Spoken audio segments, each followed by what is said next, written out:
Hello everyone, welcome to unique thoughts. ఈరోజు AC ఉన్న ప్రతి ఒక్కరు వీడియో ఎక్కడ స్కిప్ చేయకుండా చూడండి. మన ఇంట్లో ఉన్న ఏసీలో ఇంత డస్ట్ పేరుకుపోయింది. ఇది డస్ట్ బిఫోర్ క్లీన్ చేయకముందు, ఇది ఆఫ్టర్ క్లీన్ చేశాక. మనకి ఏసీ అనేది ఇట్లా బోత్ సైడ్స్ క్లిప్స్ ఉంటాయి. ఇందులో కొంచెం ఇట్లా ఫింగర్ పెట్టి ఒకటేసారి మనకు పైకి పుల్ చేయాలి. చేస్తే మనకు ఈ డోర్ అనేది ఈజీగా మనకు ఓపెన్ అవుతుంది. ఒక సైడు బ్యాలెన్స్, ఇంకో సైడ్ అన్బ్యాలెన్స్డ్గా చేయకండి, లాక్స్ విరిగిపోతాయి. రెండు ఒకటేసారి ప్రెషర్ పెట్టి లేపండి, వచ్చేస్తుంది. మీకు అసలు ఆశ్చర్యపోతారు, ఇంత డస్ట్ ఉందా మన ఇంట్లో ఉన్న ఏసీ ఫిల్టర్లో అని. మీకు గాలి రాకపోవడంతో పాటు ఎలక్ట్రిసిటీ బిల్లు కూడా హైగా వస్తుంది. ఇలా క్లీన్ చేశాక మీరు నమ్మరు, మినిమం 30-60% కూలింగ్లో వేరియేషన్ 100% కనబడింది, నేను చూశాను. ఇది ఒకసారి జెంటిల్గా ఇలా క్లిప్ ఉంటుంది, అది పైకని ఇలా లాగేయండి, మనకు ఈ యొక్క ఫిల్టర్ వచ్చేస్తుంది. చూడండి, ఈ ఫిల్టరు 2 ఫిల్టర్స్ ఉంటాయి, లెఫ్ట్ అండ్ రైట్. ఒక ఫిల్టర్ చూస్తున్నారు కదా మీరు, ఇది మొత్తం ఆ యొక్క నెట్ని, ఆ జాలీస్ ఉంది కదా, అది ఎయిర్ అనేది సర్క్యులేట్ అవ్వటానికి మొత్తం బ్లాక్ అయిపోయింది. ఇంత బ్లాక్ అయితే మనకు గాలి అనేది ఎలా వస్తుంది చూడండి. ఇంకోటి కూడా తీస్తున్నాను, కొంచెం ఇలా పుష్ చేయండి పైకి. ఫస్ట్ కొంచెం ప్రెజర్ పెట్టి పుష్ చేస్తే అది లాక్స్ అన్లాక్ అవుతాయి. జెంటిల్గా కిందికి లాగేసుకోండి. ఇది రెండవ ఫిల్టర్. ఇంత డస్ట్ పేరుకుపోయి ఉంటే ఇంకా గాలి రాదు. చూసారా, ఇదైతే కంప్లీట్గా ప్యాక్ అయిపోయింది. ఈ రెండు మనం తీసి మీకు చూపిస్తున్నాను.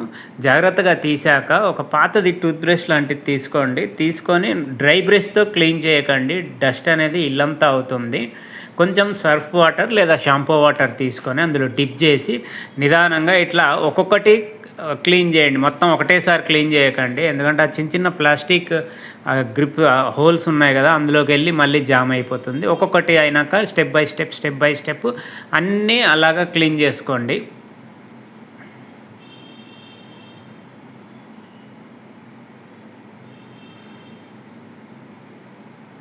మనం అది క్లీన్ చేస్తూ ఉంటే ఎంత డస్ట్ అనేది పేరుకుపోయి ఉందో వస్తుంది చూడండి. ఇంత డస్ట్ మన ఏసీలో ఉంది. ప్రతిరోజు మనం ఇట్లాంటి డస్ట్తో కూడినటువంటి గాలి మనం అనుభవిస్తున్నాము. కాబట్టి కరెంట్ బిల్ సేవ్ అవుతుంది, అదేవిధంగా మనకు కూలింగ్ కూడా చాలా మంచి కూలింగ్ వస్తుంది. You won't trust. ఇదిగోండి, పేపర్ మీద ఇది ఒక్కటి మట్టుకే ఎంత డస్ట్ ఉందో, ఇది నెక్స్ట్ది కూడా క్లీన్ చేసుకోండి. ఇలా రెండు జెంటిల్గా క్లీన్ చేసుకోండి. ప్రాపర్గా క్లీన్ చేసుకున్నాక మన ఇంట్లో ట్యాప్, కంపల్సరీ ట్యాప్ ఉంటే బెస్ట్ అండి, లేదంటే ఒక బకెట్లో వాటర్ తీసుకోండి. ట్యాప్ ఉంటే డైరెక్ట్గా ట్యాప్ కింద పెట్టేసి మనం క్లీన్ చేసేసుకోవచ్చు. ఇది రెండవ దాని డస్టు. పేపర్ వేసుకొని క్లీన్ చేసుకోండి, బెస్ట్ అండి. ఇది ట్యాప్ ఉంటే కనుక ట్యాప్ కింద జెంటిల్గా ఇలా పెట్టి ఫస్ట్ ఆ ప్రెజర్తో ఇదంతా క్లీన్ చేయండి.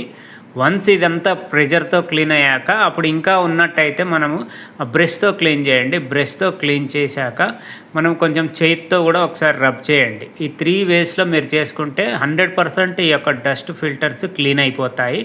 క్లీన్ అయిపోయాక మన ఇంట్లో తాడు ఉంటుంది కదా, ఆ తాడుకి క్లిప్స్ పెట్టేసి బట్టలు ఆరేసినట్టు ఆరేసుకోండి. కొంచెం ఎండ తగిలే ప్లేస్లో ఆరేస్తే బెస్ట్. మనం ఇది కంప్లీట్గా 100% డ్రై అవ్వాలండి. డ్రై అవ్వకుండా అక్కడక్కడ వాటర్ డ్రాప్స్ ఉంటే కనుక మళ్ళీ డస్ట్ అనేది అందులోకి పేరుకపోతుంది. సో అలా ఉండకుండా చూసుకోండి. ఇది రెండో నెట్.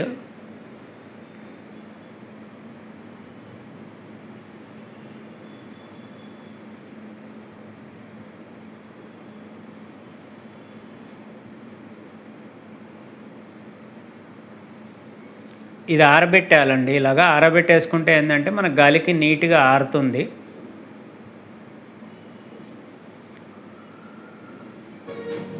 ఇప్పుడు 100% డ్రై అయిపోయింది. సో ఒకసారి చూడండి, బిఫోర్ మనకు క్లీన్ చేయకముందు ఎలా ఉండే, ఇప్పుడు క్లీన్ చేశాక ఆ హోల్స్ అనేది ప్రతి హోల్ క్లీన్ అయిపోయింది. ఇప్పుడు గాలి అనేది ఈజీగా మనకు సర్క్యులేట్ అవుతుంది.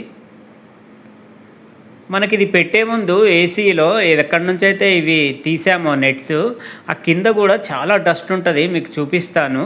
అదే మన బ్రష్ ఇందాక ఉంది కదా, తడి బ్రష్ తీసుకోండి.